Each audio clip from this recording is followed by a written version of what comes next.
vuelves a tu casa y sobre todo con la amabilidad y siempre con el agrado que recibo esta invitación y estar nuevamente aquí para hablar de lo que me gusta y de mi trabajo. Y encantado y gracias a todos por conectarse a este webinar. Bueno, Alejandro, de nuevo, muchísimas gracias por aceptar la invitación. Estás en España, ¿qué hora es ahorita? Pues son las 12:16, pero es De una verdad que buena hora.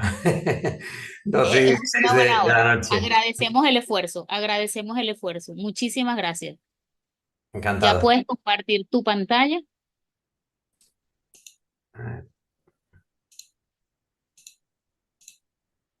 Mira, están escribiendo desde República Dominicana, Venezuela. Ya podemos ver que estás compartiendo tu pantalla.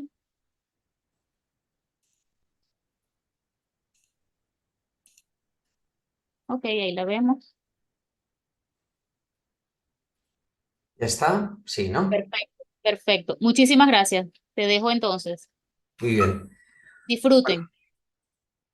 Bueno, vamos a hablar acerca de los avances de imagen mamaria desde hace muchos años, desde hace 100 años.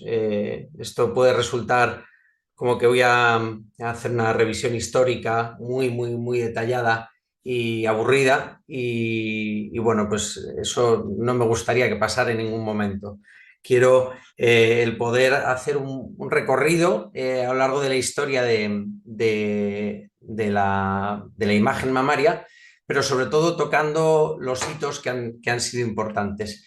Eh, yo soy jefe de servicio, como decía la doctora Molero, de la Fundación Tejerina, de Diagnóstico por Imagen, que es un centro que está en el centro de Madrid, es un centro multidisciplinar dedicado al diagnóstico y al tratamiento de la patología de la mama. Además, pues tenemos una unidad en el Hospital Vitas Pardo de Aravaca, también en Madrid, a las afueras de Madrid.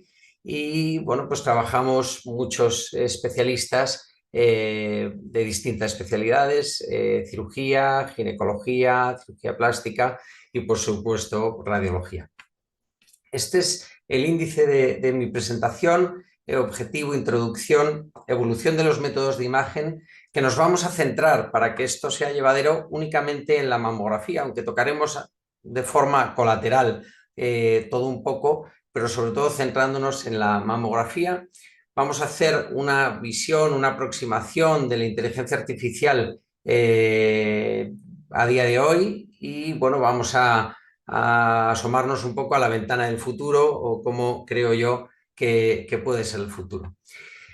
Bueno, pues el objetivo de esta presentación es realizar una revisión de los principales avances en imagen mamaria de los últimos 100 años hasta nuestros días y revisar las aportaciones de la inteligencia artificial en el campo del diagnóstico de la imagen mamaria.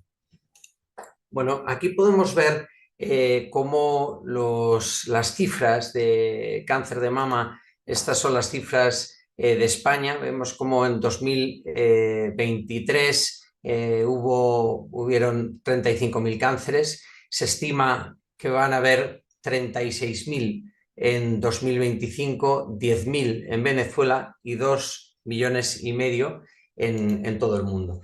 Bueno, esto es una problemática grande y además, como podemos ver en estas siguientes tablas, con una tendencia pues ascendente. Aquí podemos ver cómo estas cifras de cáncer de mama a lo largo de los años pues van con una un discreto aumento y además vemos que a mayor edad pues más probabilidad hay de que los tumores ocurran tanto en hombres y mujeres para todos los tipos de cáncer. Efectivamente, vemos cómo existe un aumento de la incidencia y también, en contrapartida, hemos observado en los últimos años una disminución en la mortalidad por el cáncer de mama, como podemos ver en esta curva descendente de aquí. Y esto pues, no es por otra cosa que por el empleo de las campañas de screening, de diagnóstico precoz, ya bien dentro de un programa poblacional como dentro de un programa no público, sino revisiones que las pacientes pues se hacen año a año. Entonces, bueno, sabemos que 1 de cada 8 mujeres padecerá cáncer de mama a lo largo de su vida y esto, pues, como decía antes, genera una problemática general social importante, pero también ha hecho que, por otro lado, las campañas de cribado, las revisiones con mamografía, pues estén más extendidas de una forma general. Aquí podemos ver publicaciones en esta línea de cómo se trata de concienciar a la población de la utilidad de la imagen, sobre todo de la mamografía. ¿Cómo han evolucionado los métodos de imagen? Pues enormemente, y sabemos que la mamografía sigue siendo la piedra angular de todas las modalidades.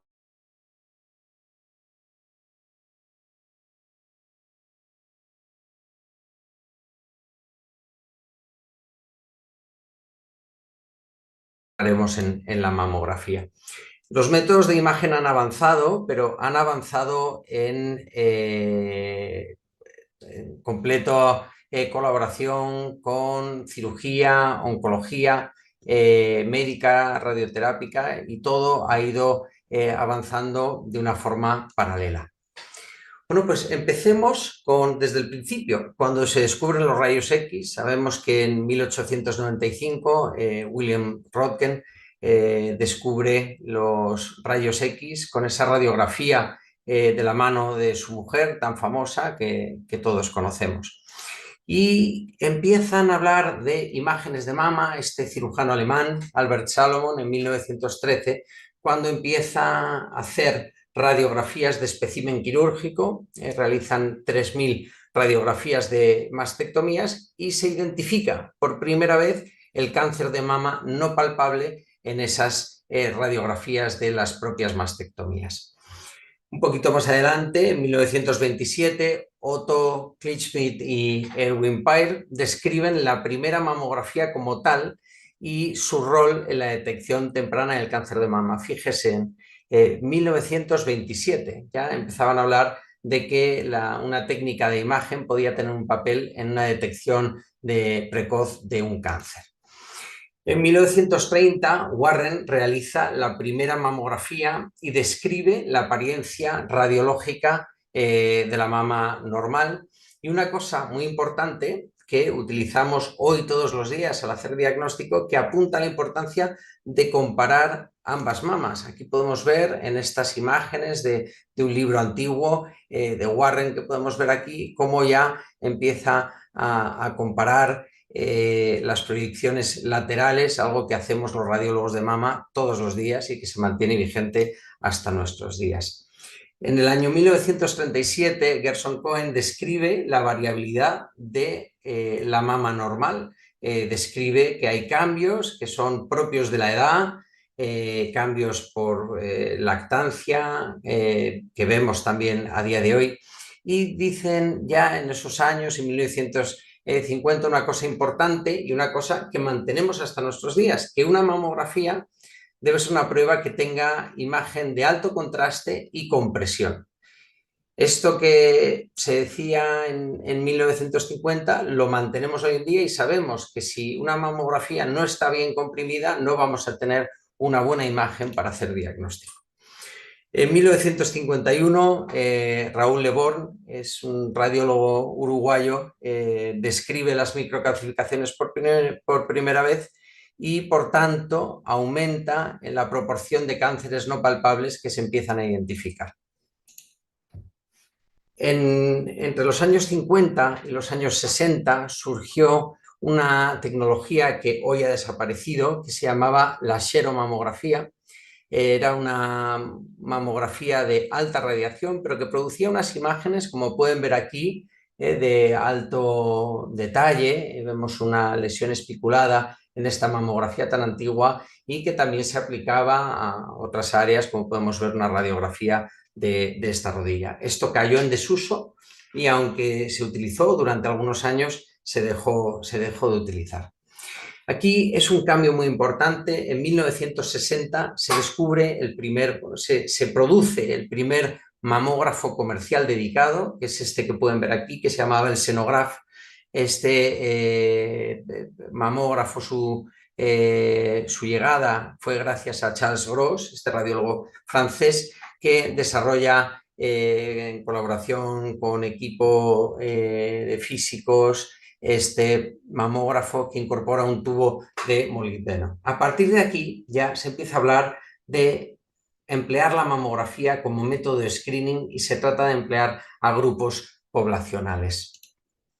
Robert Egan describe la técnica propia como es hoy en día por primera vez en 1960. Dice que una mamografía debe ser de alto miliamperaje y bajo kilovoltaje, justo lo que hacemos hoy. Cuando tenemos un mamógrafo de técnica manual es así, y en los mamógrafos con técnica automática esta es la técnica que aplican. Empiezan ya a hacer algún estudio más logrado con 1000 pacientes de cribado y ya superan esa barrera técnica donde se define de una forma mejor cómo debe ser la mamografía, y la mamografía se empieza a extender en 1960.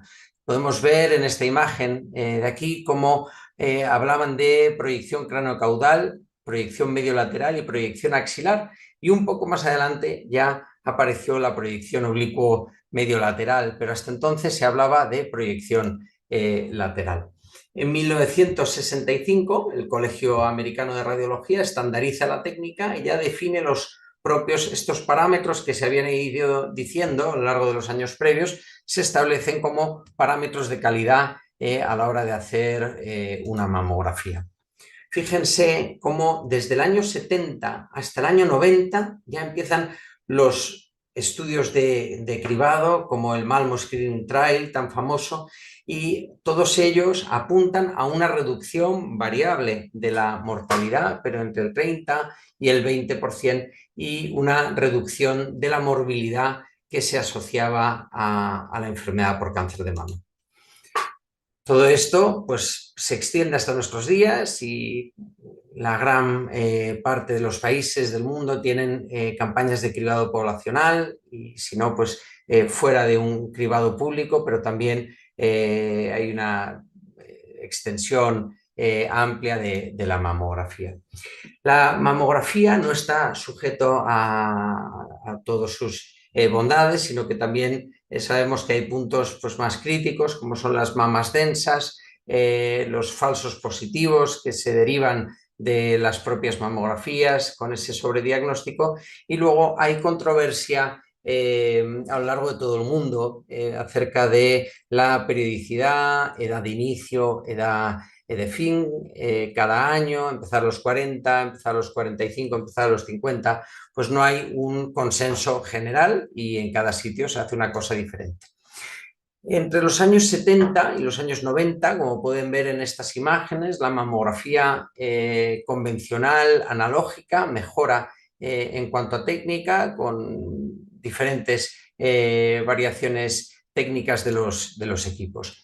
En 1993, un cambio importantísimo, se establece el BIRATS, algo que ya utilizamos todos los días y que no podemos concebir otra manera de trabajar que no sea catalogando nuestros casos con esta catalogación BIRATS que nos permite la estandarización de nuestros informes. En el año 2000, un cambio importantísimo en la introducción de la mamografía digital. Gracias a la mamografía digital, pues la imagen no solo empieza a mejorar en cuanto a calidad, sino que somos capaces de administrarla, de moverla de una sala a otra, no en el sentido físico, sino en el sentido de poder llevar la imagen a muchos sitios, y fue un hito importante. Un hito importante, pero que también nos tuvimos que adaptar porque no estábamos preparados para los cambios de soportar la imagen en los sistemas informáticos, y eso también fue ocurriendo entre el año 2000 y el año 2010, que se establecieron los sistemas PACS y RIS-PACS para poder almacenar las imágenes y moverlas. En el año 2010, fíjense, del año 2000 al año 2010, parece que cada 10 años hay un cambio tecnológico importante. llega la tomosíntesis descubierta por Daniel Coppens, a quien tuve el placer de conocer. Y bueno, pues se consiguió con un mamógrafo el realizar proyecciones tomográficas de una mama para evitar la superposición tisular, como podemos ver en este ejemplo de un nódulo parcialmente oculto en región centromamaria de esta mama, y vemos como en el corte de tomosíntesis pues se trata de una lesión espiculada sin ningún tipo de duda. La tomosíntesis consiguió un aumento en las tasas de detección del cáncer de mama, y aquí podemos ver al doctor Perskane, que también tuve el placer de conocer, responsable de los estudios como el Oslo Tomosynthesis Screening Trial y el STORM Trial, donde se demostró el aumento de las tasas de detección de cáncer gracias a la tomosíntesis. Gracias a la tomosíntesis dejamos de realizar muchísimas de las proyecciones adicionales que realizábamos. Digo que realizábamos los que tenemos tomosíntesis, los que no tienen tomosíntesis deben seguir realizando proyecciones adicionales.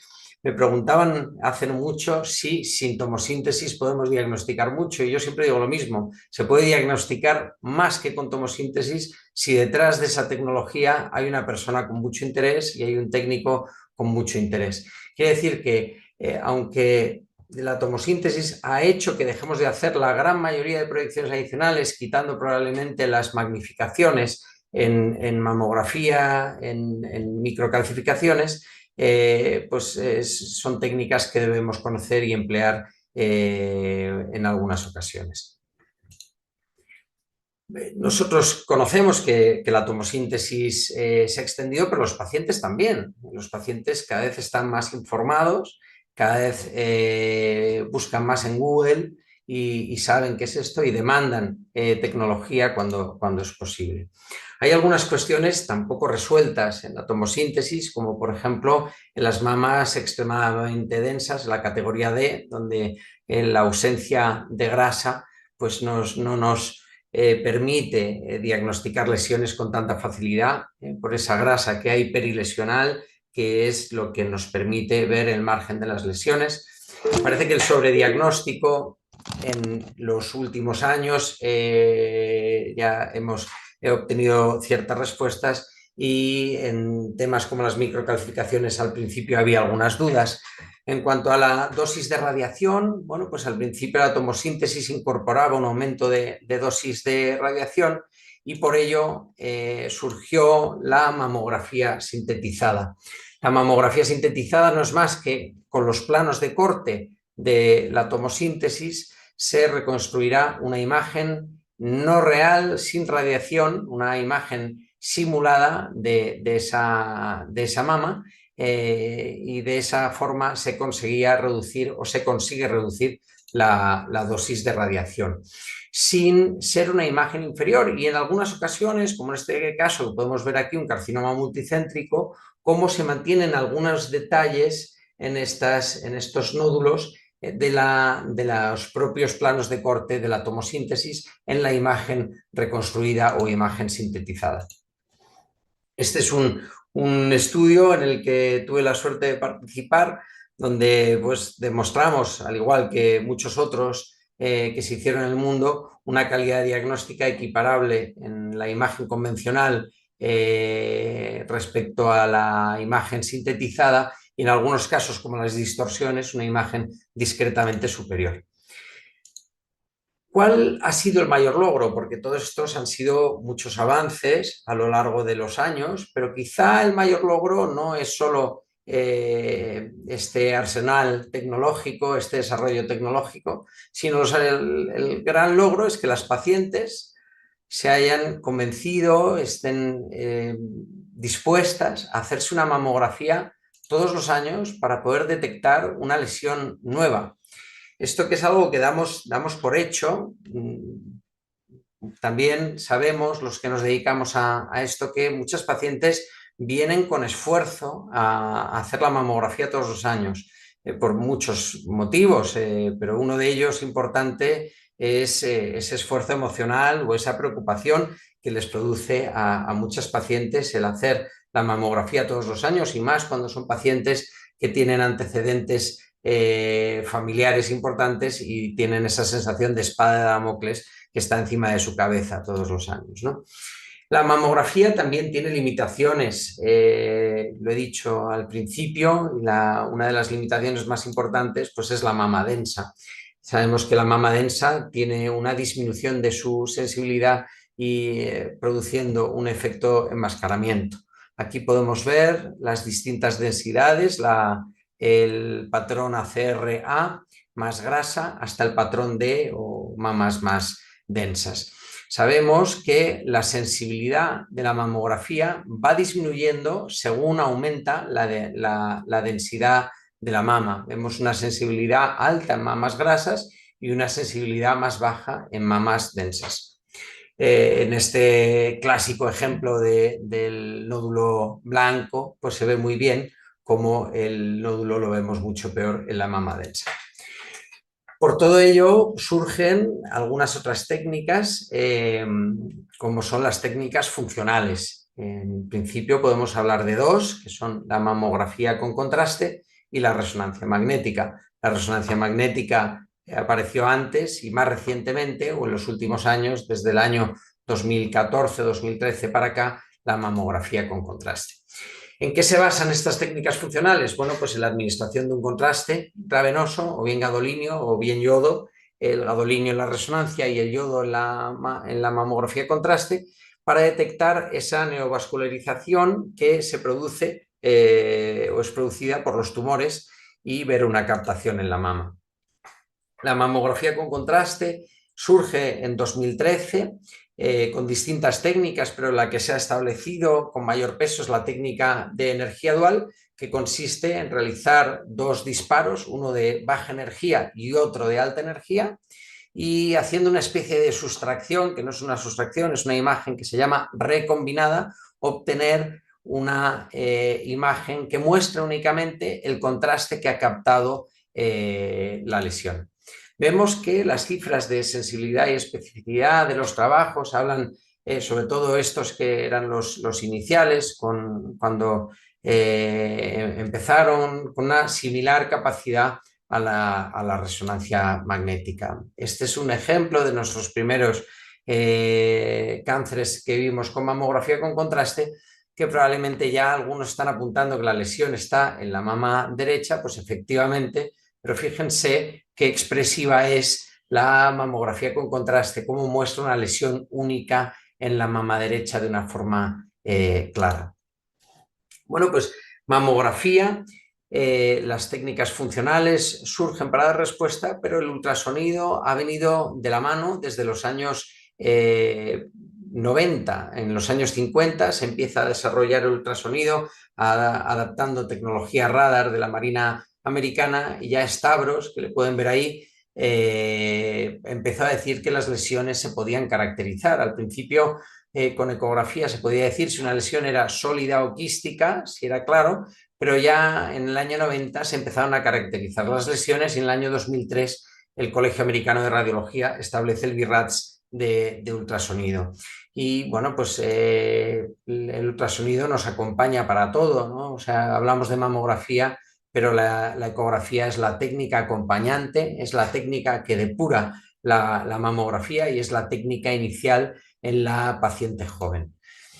La resonancia magnética se desarrolla en el año 78 y en el año 86 se empiezan a realizar los primeros estudios de resonancia magnética de mama. Aquí vemos a Christiana Kuhl con sus aportaciones importantes en el diagnóstico por imagen por resonancia.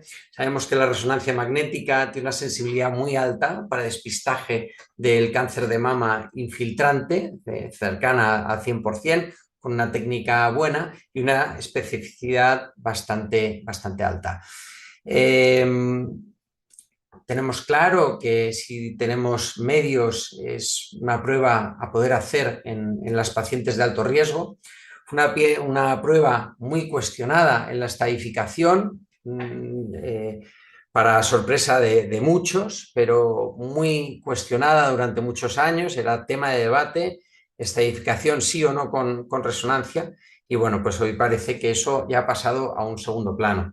Hay otras indicaciones, la valoración de las prótesis, casos de duda, y bueno, y cada vez se habla más a día de hoy de cribado en las pacientes de riesgo intermedio o las pacientes con mamas extremadamente densas, como podemos ver en estas recomendaciones de 2022 de la USOBI, donde en estas pacientes con mamas extremadamente densas, pues ya hablan de unos objetivos un poco de mínimos, de tratar de ofrecer un estudio funcional al menos cada 4 años y preferentemente cada 2 o 3 años.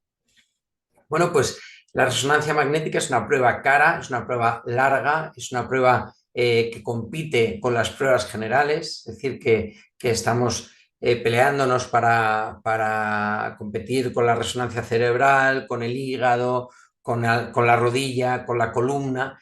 Y bueno, eso ha hecho también que se desarrollen protocolos abreviados de resonancia magnética, protocolos cortos, con unos datos de sensibilidad y especificidad un poco más bajos, pero muy buenos, y haciendo que se extiendan estos protocolos cortos. Este es nuestro protocolo habitual extendido de 33 minutos y nuestro protocolo abreviado de 7 minutos que ofrecemos a nuestros pacientes que determinamos que hay una indicación de hacer resonancia abreviada. Bueno, pues los métodos de imagen han avanzado, pero han avanzado muchísimo también los métodos de biopsia. Fíjense cómo los procedimientos de biopsia aguja gruesa o de throughput y los procedimientos de vacío asociados a esterotaxia, a tomobiopsia, a resonancia magnética, han hecho que en muchos medios la biopsia quirúrgica haya prácticamente desaparecido.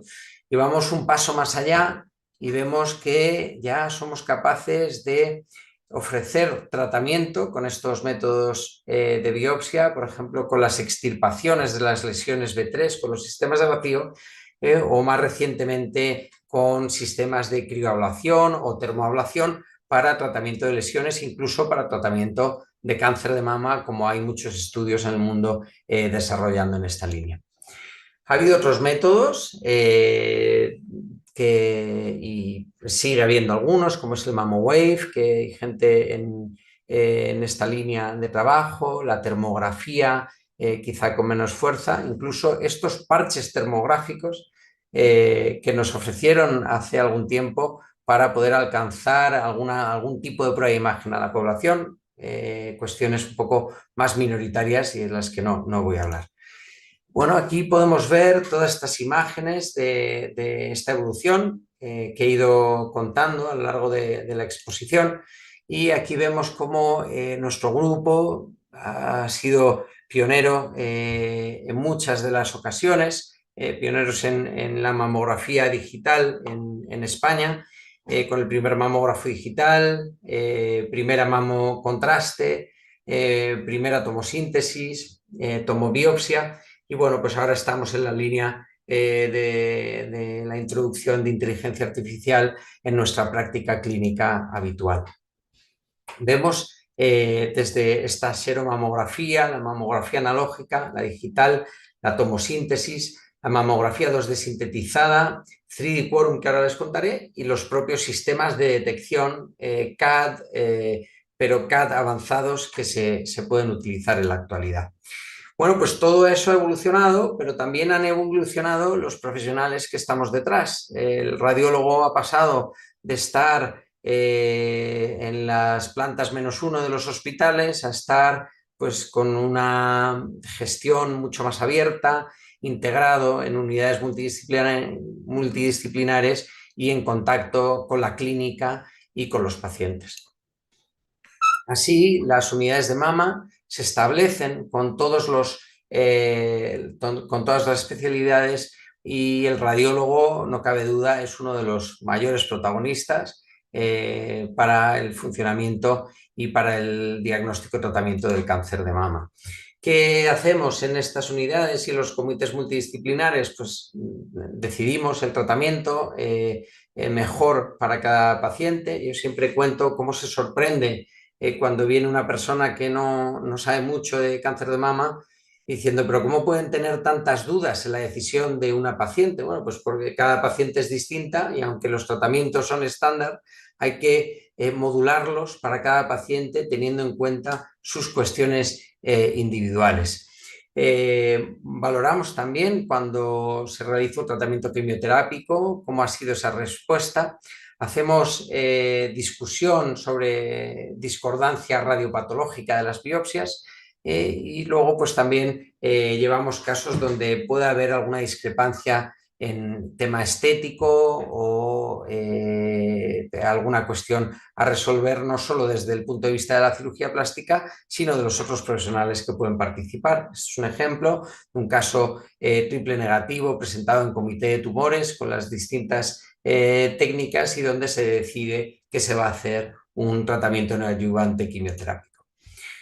Muy bien, pues hasta aquí la evolución de los métodos de imagen, especialmente de la mamografía, y ahora voy a dar una visión no muy larga y extendida de la inteligencia artificial. Ya sabemos que utilizamos inteligencia artificial para todo, lo sabemos hoy. Hace algunos años la usábamos también, pero no lo teníamos tan claro, pero ahora ya sabemos que cuando salimos de casa y el móvil nos pregunta si vamos a ir a tal dirección es porque todos los días vamos a esa dirección y él ya ha aprendido que vamos a ir ahí. O cuando Netflix nos hace una recomendación, pues es porque sabe qué tipo de películas solemos ver, o cuando Instagram nos propone una publicación es porque qué tipo de contenido es el que nos interesa. Bueno, pues esto está en nuestra vida cotidiana, pero también está en el diagnóstico por imagen. Los sistemas de inteligencia artificial en mama o sistemas CAT empezaron en el año 98, donde eran muy útiles para detección de microcalcificaciones y no tan útiles en la detección de nódulos, de asimetrías focales y de distorsiones.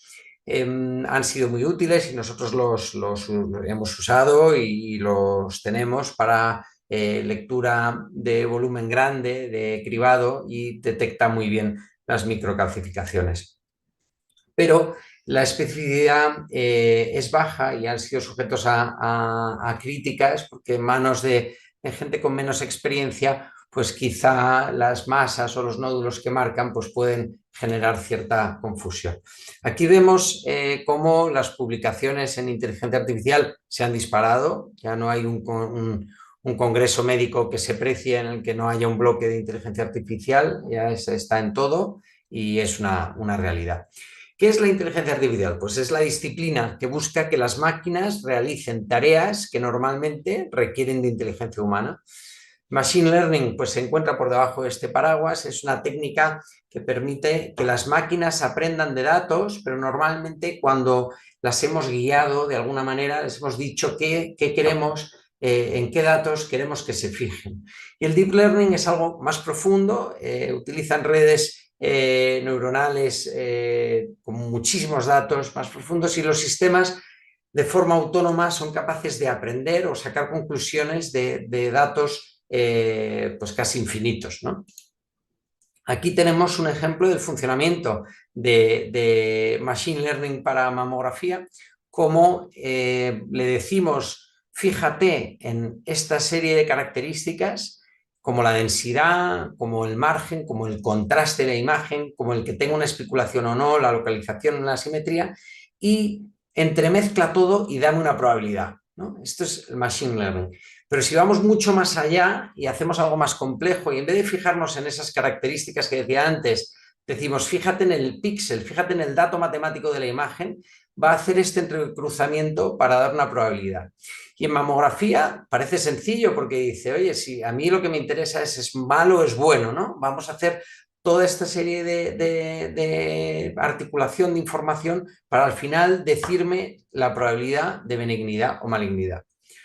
Pues ese es el funcionamiento y eso es de forma muy sintetizada cómo funciona la mama, pero en el resto de especialidades pues es en la misma línea y vemos cómo en el resto de especialidades hay un montón de aplicaciones también de inteligencia artificial que nos ayudan al diagnóstico. En cuanto a la inteligencia artificial e imagen mamaria, podemos dividir las aplicaciones de inteligencia artificial de tipo interpretativo o no interpretativas. Aquí vemos cuando hablamos de inteligencia artificial para imagen mamaria, solo pensamos en yo quiero una herramienta que me diga si una mama tiene cáncer o no, o tiene probabilidad de tener cáncer o no. Esto lo tenemos claro, pero hay más cosas. Hay herramientas que van en la línea de decisión de una actitud, que van en la línea de evaluación de respuesta a tratamiento neoadyuvante y en las no interpretativas, pues en la estratificación del riesgo, en ayudar en el workflow o en el trabajo del día a día o incluso en valorar si una mamografía está hecha con una técnica correcta o no. Estos son software comerciales solo de imagen mamaria, que hay un montón, y imagínense todos los que están en vías de desarrollo, es decir, que no han llegado a nivel comercial y que están pues, en manos de físicos de universidades, probándose en hospitales universitarios. O sea que, en mi opinión, esto es solo el principio de cómo van a ir las cosas. Fíjense esta publicación que es interesante y que también tuve suerte en participar porque se comparó un sistema de inteligencia artificial con la lectura de 101 radiólogos. Pues bueno, yo fui uno de estos 101 y bueno, el sistema de inteligencia artificial, como podemos ver en la gráfica, pues dijo que mostró que no era inferior a nuestras lecturas, incluso era superior algunos de los radiólogos que participaron en esta lectura, pero la conclusión global era que no era inferior. Aquí vemos otras publicaciones en la misma línea que la anterior, pero fíjense qué interesante esta de Mikini y los demás, donde lo que comprueban es que en una doble lectura habitual, que eso se hace en muchas campañas de cribado poblacional, al comparar una doble lectura convencional contra una lectura con un único radiólogo y el sistema de inteligencia artificial, dejando un radiólogo fuera de juego, aumentaba en 2 puntos la sensibilidad y en 1 punto y un poco la especificidad. ¿Cómo funcionan estos sistemas de detección? Este es uno muy conocido, que es Transpara, que además es un sistema multivendor, quiere decir que se puede utilizar con mamógrafos de diferentes marcas, que eso es una de las quizá limitaciones de algunos. Pues lo que hacen es establecer una probabilidad a una mamografía de que tiene una lesión maligna sí o no, como este caso que detecta un pequeño nódulo espiculado y dice que esta mamografía tiene una probabilidad de un 92% de tener una lesión maligna. Y además lo que hace es que en la lista de trabajo te la va a priorizar para que tú puedas leer esa mamografía antes, después o con mayor celeridad o con menor celeridad. Esta publicación del grupo de español de Córdoba también es muy interesante. Fíjense, estratifican, le dan al sistema de inteligencia artificial que mida la probabilidad de ser de riesgo medio o alto. Y de estas 16.000 mujeres, el 33% de las mamografías eran de riesgo medio alto, tiene una probabilidad media o alta de tener una lesión maligna, y el 70% restante eran de riesgo bajo. ¿Qué hicieron? Dijeron, vamos a leer las de riesgo medio y alto con toda nuestra potencia, 2 radiólogos y sistema de inteligencia artificial, y las de riesgo bajo, el 70%, las lee el sistema de inteligencia artificial solo. Y eso lo compararon con un brazo control habitual de 2 radiólogos. Y bueno, pues se vio que la tasa de detección aumentaba en el grupo donde dejaron de leer las de bajo riesgo y disminuían las rellamadas. Entonces, bueno, pues con estos, en este supuesto de dejar de leer las de bajo riesgo, que todavía eso no está claro, si por temas ético-legales lo podemos hacer o no, pero conseguiríamos una teórica reducción de un 70% en trabajo humano, en trabajo radiológico.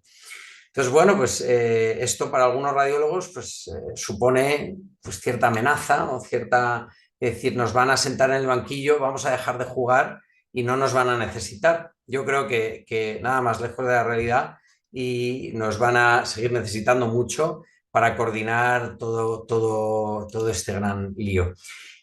Hablaba de detección, pero como decía al principio, hay otro software en otras líneas, como por ejemplo cuantificación de densidad mamaria. Este es el software Quantra, hay otros, Volpara, otros muchos, algunos en la línea de control de calidad, ver si la mamografía está bien hecha o no y que te marque. Esto es útil para los técnicos y sobre todo los técnicos que inician el trabajo. Y luego este es un software que es un software de ayuda en el workflow y que parece que puede reducir el tiempo de trabajo. ¿Cómo funciona? Pues coge esos paquetes de planos de corte de tomosíntesis. Sabemos que ahora vemos muchas más imágenes porque la mamografía tiene un corte cada milímetro, tenemos que ver todo esto. Bueno, pues con inteligencia artificial hace unos paquetes de corte desarrollando unos cortes de 6 milímetros que llaman Smart Slices y ahora podemos pasar a leer menos mamografías, menos planos de corte tomográficos con una reducción también del tiempo. Nosotros estamos pues a punto de sacar este estudio en esta línea y bueno, pues estaré encantado de compartir los resultados dentro de no mucho tiempo. ¿Cuáles son los desafíos? Bueno, pues se ha observado que el rendimiento de estos sistemas de inteligencia artificial es inconsistente, no es homogéneo, y esta es una de las amenazas y las preocupaciones.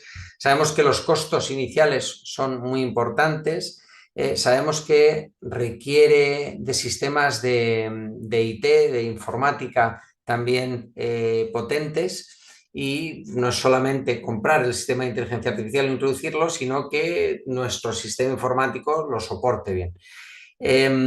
Se ha observado que hay una variabilidad en la reproducibilidad de los estudios y hay dos temas importantes que intervienen, sobre todo en el campo de la mama, que es el multivendor, comparar con mamografías de distinto proveedor comercial, y luego el grupo poblacional. Hay diferencias que se sabe que están sujetos a diferencias de grupos poblacionales que afectan a los resultados. Hay miedo de que los algoritmos, una vez se aplican y parece que sean sólidos, a lo largo del tiempo, por algún motivo, pierdan su eficacia. También hay miedo a que los radiólogos dejen de tener experiencia porque ya las máquinas dicen si tiene la probabilidad sí o no y parece que el radiólogo dé un paso atrás y esté en una actitud menos proactiva a nivel diagnóstico. Y luego cuestiones ético-legales que no están resueltas. ¿Sería ético que una prueba que se ha hecho una paciente no la mire el ojo humano y solamente la mire la máquina? Son respuestas, preguntas que no tienen una respuesta única ni una respuesta clara. Pero a la vez también surgen oportunidades, eso todos lo sabemos, como si nos ofrece una herramienta que nos va a dar mayor precisión diagnóstica, ¿quién va a decir que no lo quiere? O si va a reducir nuestros errores, sobre todo cuando estemos cansados, ¿quién va a decir que no lo quiere? Sabemos que nos puede hacer más eficientes, sabemos que nos puede ahorrar más tiempo y sabemos que nos puede integrar muy bien con el resto de las especialidades y que los radiólogos, como siempre manejamos tecnología, tenemos que verlo como una oportunidad de liderazgo, de seguir en el núcleo de estos comités multidisciplinares. Ha habido desarrollo también en el resto de especialidades, en cirugía, en oncología, en todas. Y el poner en conjunto, pues no solamente el diagnóstico, sino el tratamiento con estas herramientas puede ser de mucha utilidad.